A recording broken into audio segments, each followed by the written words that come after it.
Welcome to Story Talks, where we discuss the practices that engage, motivate, develop, retain, and attract people to businesses. We'll give you principles and tools based on real-world stories to leverage listening and storytelling to become a better leader and management professional.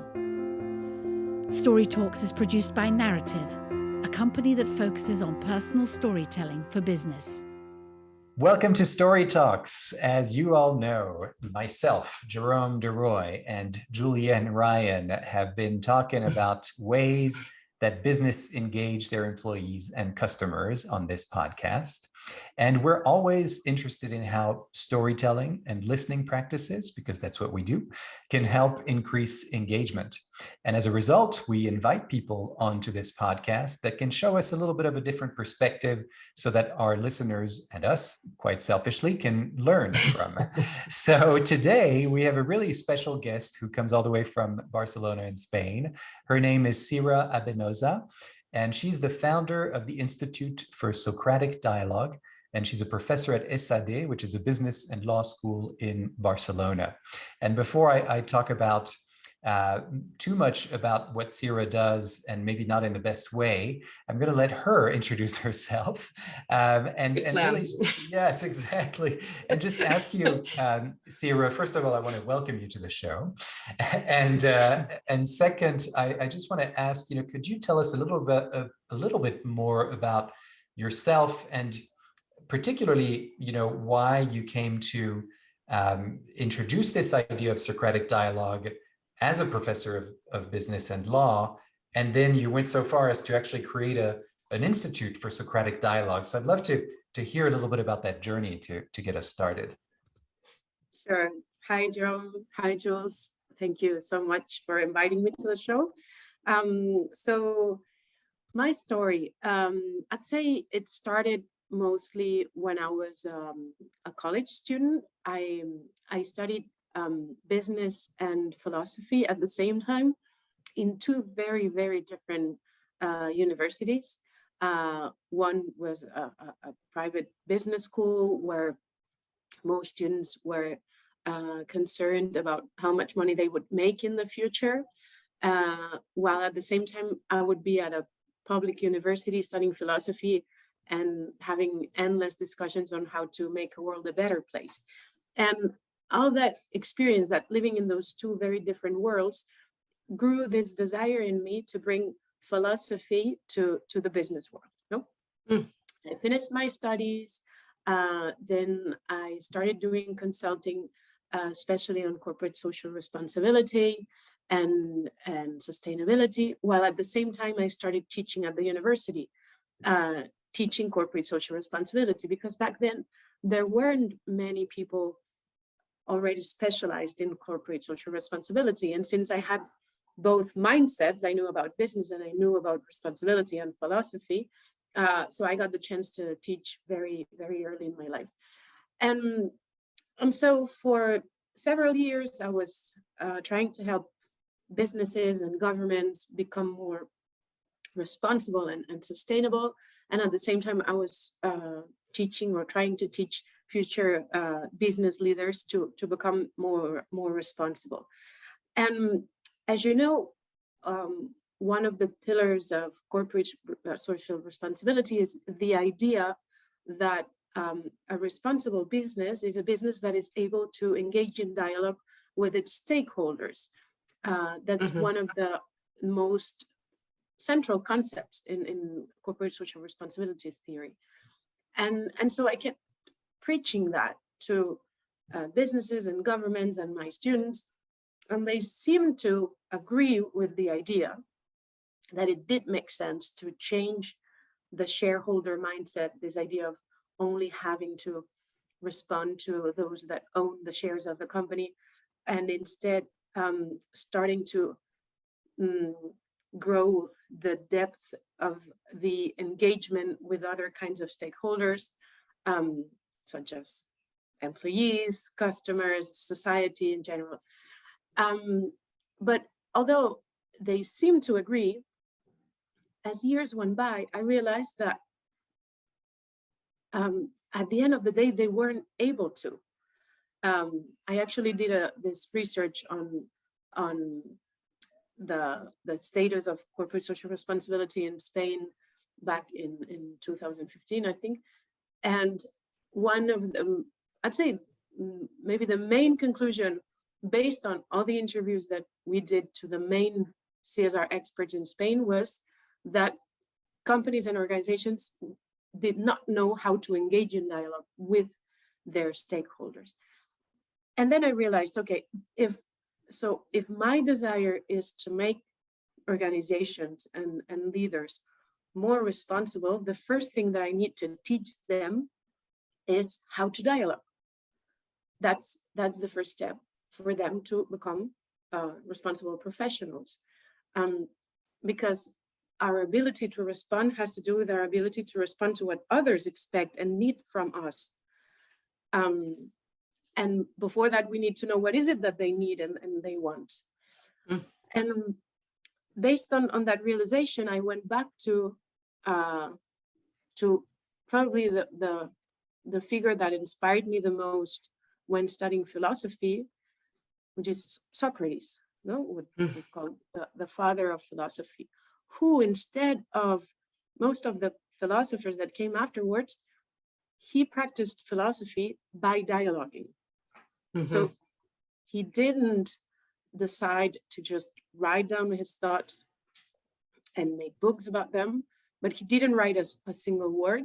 He decided to spend his life engaging in dialogue with the other citizens from Athens, wanting to explore what is it that they thought about the most important things in life. So I decided that I would start teaching dialogue to business students in the form of Socratic dialogue. So based on the Socratic epistemology that we can discuss later on. And so I started teaching that to business students for a couple of years. It was very successful. Suddenly,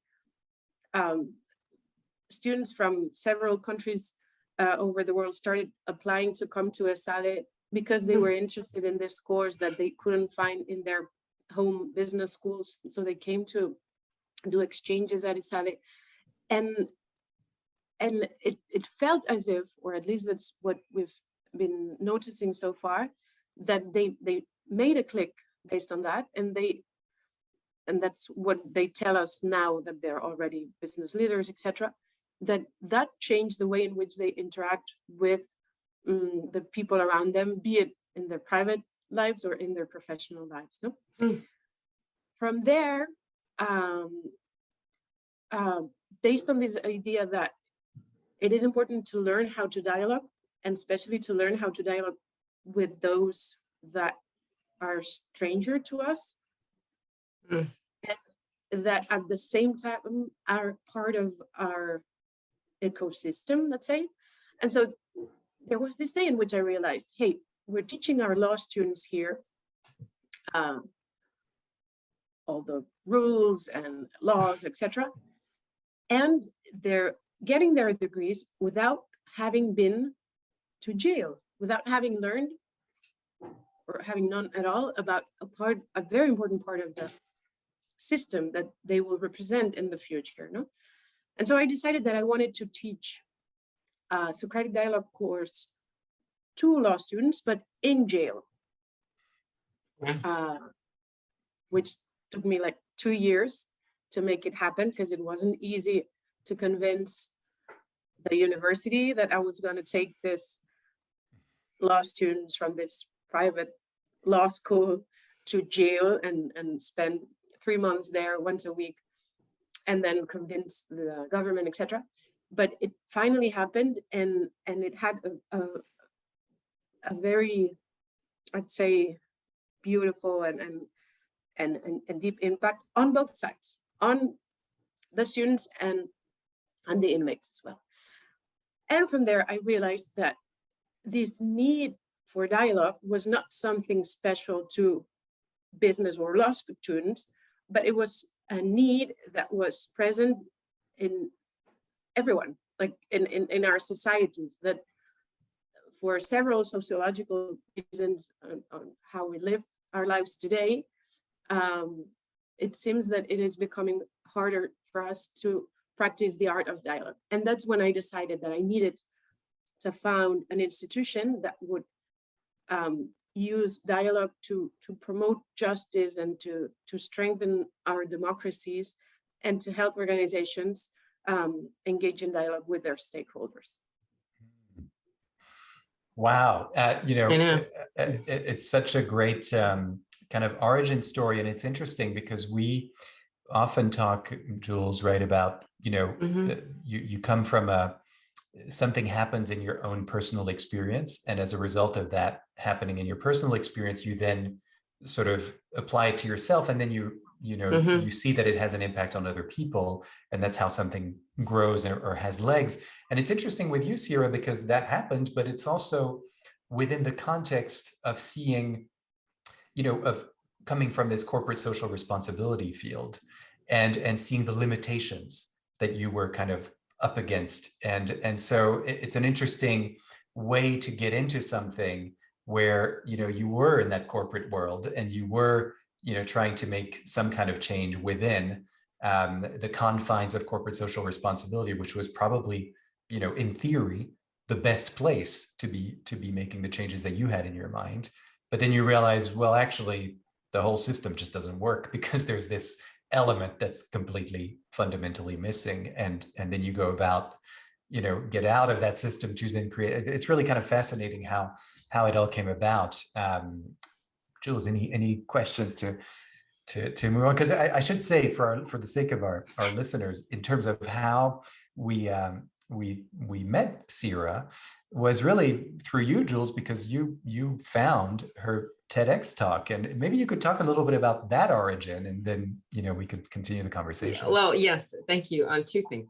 So curiosity, because I was going to reference Socratic, make a reference to Socrates in a presentation, and I had this brilliant thought: let me make sure I am positioning that statement appropriately to the clients. And so I went on a little learning journey and then found your TEDx talk, and then did what I do quite a bit lately is reach out on LinkedIn and say, hi, I was just discovering you, and would you be open to a conversation? And took it a step forward. So that combination of thinking a little fresh input, fresh insight, and you never know what can happen when you reach out to somebody and decide to open up a dialogue. One thing came to mind when you were talking before was that we all, with the best intentions and purpose, get stuck in our dialogue. Like all the sustainability, that's like kind of a huge tribe. They have their own version of looking at things. And then you travel to the other tribe of business students and law students. And it's not that anybody's doing anything bad. It's just we get locked into what we're looking at. So I think you were the delta of creating some change and disrupting that along the way. I think it's beautiful. And then while we were getting ready before, I made note of the fact that you have a painting of a musician right behind you. And I think so many of our conversations are like that. It's like music and notes. There's pauses, there's tones, there's emphasis, and it's a great learning prompt when we're thinking about where is our conversations going, like what needs to be changed or enhanced, basically. So those are my thoughts while you're both sharing and thinking. Thanks. I wonder, Sira, on that note, if how do you sort of see? So you've talked to us about how this all happened, and what were the issues at the time that made you think this is something, first of all, that people need to learn, and then it's actually something that we need to I need to found an institute in order to implement this and help people in this way. I wonder today, however many years later, what do you see right now in terms of the need for that kind of dialogue, the Socratic dialogue, and the sort of things that you've put in place through your course or through your institute? What's needed right now? We had there's a podcast that people can listen to. One of our episodes was around leadership at this very moment. And we've talked quite a bit about that in our podcast, about, the kind of leadership that's needed and the shifts that need to happen in how we view leadership. And I'm curious in terms of this idea of dialogue, Do you see any shifts happening? Do you feel like there are things that we need to emphasize right now? What's your take on it? Yeah, unfortunately, I would say there is a growing need. Mm, I'd say in an ideal world, we could close our foundation and start doing something else. But mm, my perception is that there is a growing need, and maybe the pandemic even made things worse, but they were really bad before that as well. Mhm. So I see a need in a political sense. So most countries and societies are growing and are becoming more polarized politically. And I think social media contribute to that polarization. Like Twitter, for example, is a media in which we tend to love or hate. There's no in between in general terms. And for other reasons. So I see how most countries are becoming more polarized. And there is the need to get people that come from the different extremes, get them together and almost like force them, invite them to engage in dialogue, but it's almost like forcing them, because initially they're most of the times not wanting to sit down and engage in dialogue with those that think almost opposite to them, no? And I can see that in the US. We've suffered that a lot in Catalonia, which is the name of the region in Barcelona.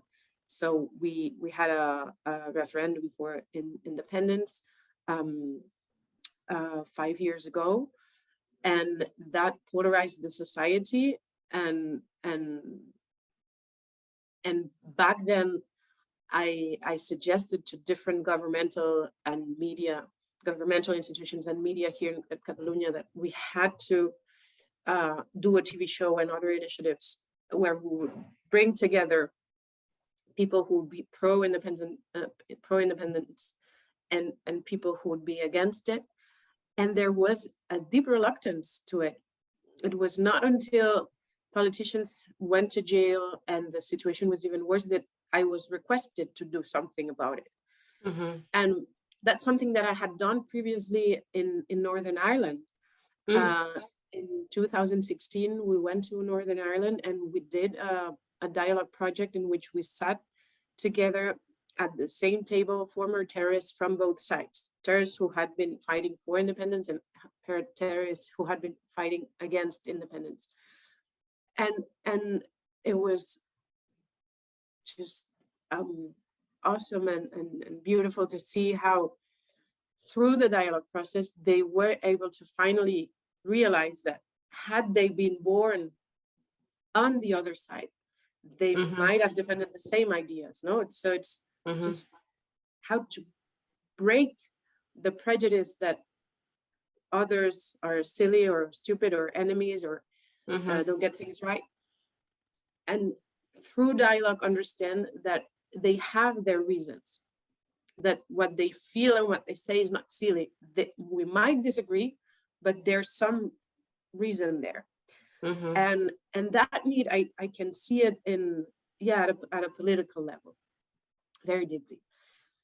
At a social level, which is not exactly the same. We're doing projects around trying to strengthen democracies and promote civic engagement. So trying to have especially powerful people become more engaged with some of the social problems that we're facing today, be migration, refugees, certain violence, homelessness, etc. So we're creating projects in which we get together business leaders and then migrants and refugees and victims of conflicts, etc., and have them go through a dialogue process that lasts for 3 or 4 months, so that these business leaders that have power of influence, personal power and power thanks to their organizations, they they are awakened and they finally decide to engage, thanks to connecting with these people that are suffering those social problems. No? So I see that there's an important need at that level as well. And then I would say at the organization level, there's the same need, because on the one hand, the educational system, at least in Spain, that we have is based on, still unfortunately, is based on the idea that the knowledge is in the hands or in the head of the teachers and the professors, and that they had to instill it in the students, and it doesn't generate the dynamics of empowering students by telling them you have knowledge inside of you. I'm only a kind of a coach or a midwife that will help you give birth to that knowledge, and by that have them understand that their colleagues, their classmates, have that knowledge as well, because it's not only about my teacher empowering me and making me believe that I have knowledge that is worthwhile and that it deserves to be born, but it's the same for everyone that is sitting right beside me, you know? So it shifts, it changes my attitude towards my equals. And I think that is the key. It's not only how I empower myself, but how I change the way I see others. And my sense is that that is not happening yet. And that is why, because of the education that we receive, and then how society is politically polarized, that makes organizations not keen to dialogue in a way, or not having the habit to do it, because that's not how they have been living. So those leaders, the individuals that lead those organizations, have not acquired that habit. And if they don't have that habit, it is very hard for them to lead in that way, because that's not what they've done before. So if they haven't done it before, why would they do it when they start to lead, unless they at some point realize that that is worth it, and they start to practice and then learn the art and make the change, no? But so there's a whole bunch of things we could talk about for hours there. I mean, first, what you said about Northern Ireland resonates. I had the opportunity to visit there and see the neighborhoods and the dynamics and have some conversations. So what's been entrenched and where some moves have been made over the last few years. So that's really important.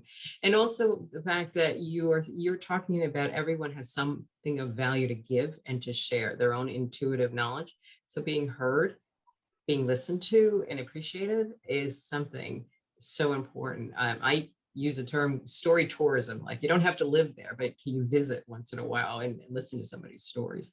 So very important. And lastly, in companies, you have mergers and acquisitions. You have all these things where there's a us and them, and nobody, spends that much time for a host of different reasons to demystify some of the culture and really pull the value out of the organization that's there in many, many cases. I'm sure there's exceptions, but many cases, unfortunately, it's very much one team wins, somebody else loses, or top down. All the knowledge lives one place. And a lot of what you said about the educational system resonates with me too. So thank you. And you know what really I think had an impact on me in terms of what you were talking about, Sira, that society doesn't do this well at large through education, especially, and then it's that idea that leaders in organizations, for the most part, are sort of following those societal norms. And now what you're saying, what I'm hearing anyway, as a takeaway, is that we actually need to be willing to break what that norm has been and what we've been doing out of habit, and to say, as a leader, I represent this organization, and there's something that's not working within the way we're creating dialogue with each other, and I need to change it. And it's incumbent upon me. I'm not going to wait for education to catch up. I'm not going to wait for politics to catch up, because if I do, it'll never happen, right? And that's essentially what I heard you saying. And I think that's a really strong paradigm shift, which again aligns with a lot of the stuff that we've been talking about, where this is calling, it's another one of those traits.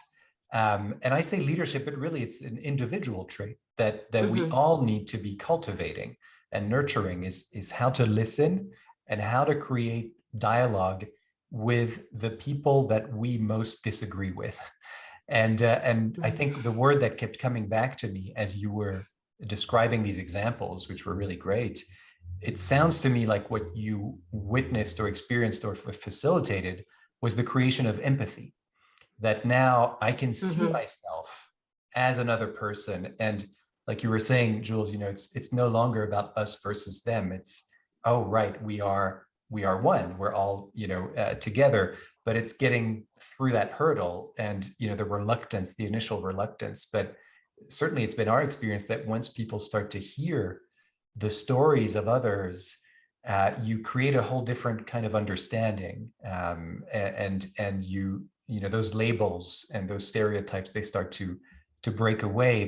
But it, what you're doing, Sira, is creating that space, and inviting people into that space. And I wonder, is that, in terms of people who are listening right now, and that creation of that space, I mean, I understand the sort of mental shift that I might need to do. And I can see how, as an individual, what I can do is take a step back and just listen and put away my judgments and opinions and interpretations and all the things that my assumptions, my preconception stereotypes, that's my work to do.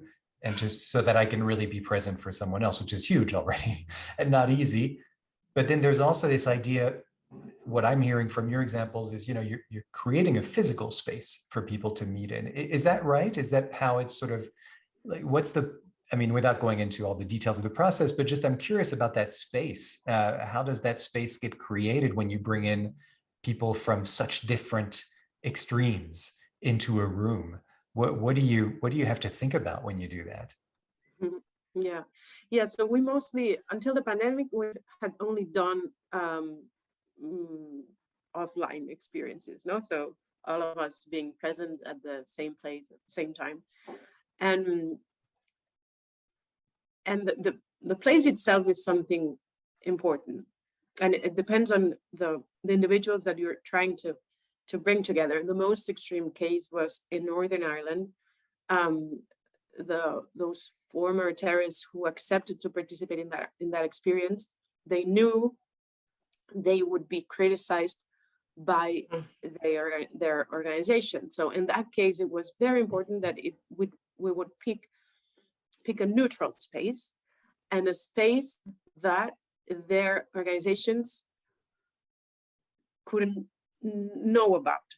not know about. So it was a secret dialogue. They came with cars with dark glasses so that no one could see them, and they came secretly. So in that case, the space was especially critical. And that would be an extreme case. But so in general terms, it is important that it becomes a quiet and gradually a safe space. It is very important that we all sit in a circle. That's it's probably obvious, but it is important that we never forget about the importance of all of us seeing each other, because that's how you show this Socratic theory of knowledge, which is the knowledge is inside all of us. That's why we need to see each other. That's something very, very critical. And then there are a couple norms. So our approach is is pluralistic but not relativistic, in the sense that although we defend that in the 21st century, as opposed to back in Socrates' time, we don't have universal truths and universal answers to questions. We have learned the hard way that we need to respect diversity. So that is something very important, and that justifies and explains the importance of listening to others that think differently. But at the same time, that doesn't mean that anything goes. So it's not a relativistic space in which you can say whatever and defend whatever. So there's the norm of the universal moral respect, which implies that anyone's opinion is equally deserves the same amount of respect, as long as it doesn't disrespect anyone. So any opinion that might potentially imply the suffering of someone else will not be respected, no? And that takes us to participants becoming allies in helping each other identify those ideas that we defend and that either don't make sense or are illogical or might become hurtful for someone or unjust or unfair, no? And so what the space becomes is a collaborative space in which we help each other enlarge our mentality, so understand different perspectives and positions that we hadn't conceived ourselves previously, while at the same time helping each other identify those ideas that some of us or one of us or whoever might be defending today, and that probably in the future might sound as if what we think of today about slavery, no? 2,500 years ago, slavery was something that was accepted. There are things that we're defending today that probably in a couple decades or in a century will sound outrageous to the people who will live there then. And it's this shared effort of trying to identify that, no, all together. And that implies that it is very important that everyone feels safe, and that that it is not a competitive space in which my desire or my pull is to be the smartest guy in the room, but that I understand that whatever comes out as a result of the process is a result and a gain for everyone. No one owns it. It's something that is that happens thanks to all of us, and that we have to collaborate for that, no, and not see the other or what the other says about what I say and what I defend as a threat, but see that as a chance to improve and to learn. So the space, so beyond the physical elements, has to become a safe space in that regard, no? It's a space in which I feel others as benevolent beings that want the best for me and for them. Yeah. Assuming, I heard one senior leader from a very big company in the US say once that one of the secrets to her communication success is to always assume positive intent, even if there may be strong evidence in her mind that it wasn't positive. But when you come with that attitude, it changes things, because again, you're not going with your assumptions, and as you're truly there to listen and understand another person's point of view, and see that they're coming at it. We're all in this together is sort of how I would I would translate that. As you were talking, I was making notes, and it's really interesting because if we bring this back to, to the business world and how we habitually do things in the business world, I remember one of my first jobs was working in a bank, and on the marketing side of things, and we'd have these meetings on Monday mornings, and you talked about how the people in Northern Ireland, they agreed to come to those meetings, and they agreed to a certain number of conditions, right? It has to be secret. We have to, otherwise we'll be criticized, etc. No one ever agreed to these Monday morning meetings. It was sort of, and no one knew, to the point that after a while, I don't know when they started, but it was before I started. I was in that company for 4 years, and you just went to these meetings, but nobody knew. There was never a memo or an email going out saying why we're having these meetings. It's just the Monday morning meeting where we talk about the business and what we're going to do next and what we've done. And there was an assumption that everybody in the room agreed to that. And the result, and I've always kept this in my mind because it's one of the things that actually made me quit that job, is that we would do these things very habitually without any question asked around, why are we doing this again? And you would see the result in the room, and no one thought to ask why, including me, of why we were doing this. But you would see the result in the room was that nobody was actually listening or paying attention. And so many people in that company were leaving every few months. And the leaders in that company were wondering why.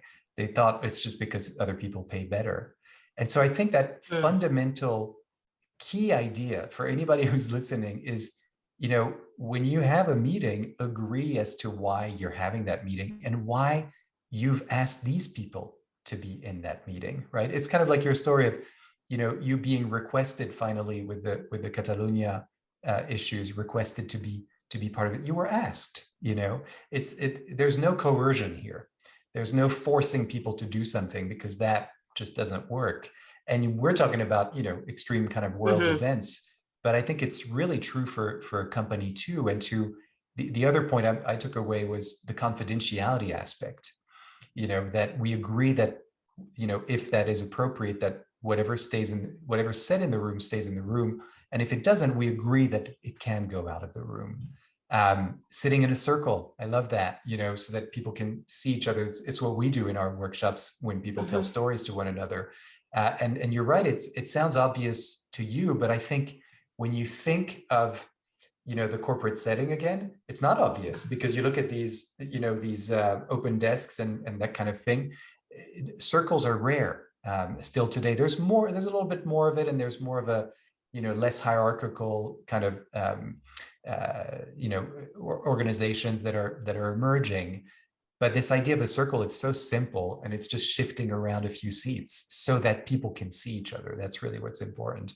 And then the other thing I just wanted to point out was the diversity issue that you brought up, and bringing in people who represent different demographics of the company or whatever it is, and at the same time have the same agreed shared goal or outcome. We're again all in this together, and we see it as a chance to improve and to learn. I think that those, I'm taking these words from what you said and sort of putting them under this umbrella of the business side as well, because I really do think it's all very applicable.